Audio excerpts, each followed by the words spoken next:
বন্ধুগণ, আমরা এই গল্পের আগের পর্বে দেখেছিলাম শ্রেষ্ঠ আর মাঙ্কু জঙ্গলে গিয়ে একটা খরগোশরূপী রাক্ষসীকে এনে তাকে পুষে।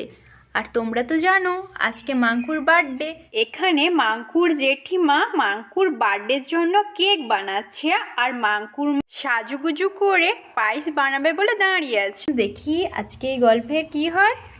না तेरे लिए चूड़ी कंगना तेरे लिए सजना।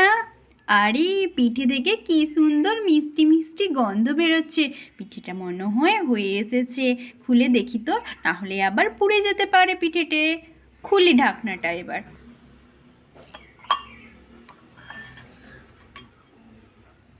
আরে বাস, পিঠেটা কি সুন্দর রেডি হয়ে গেছে।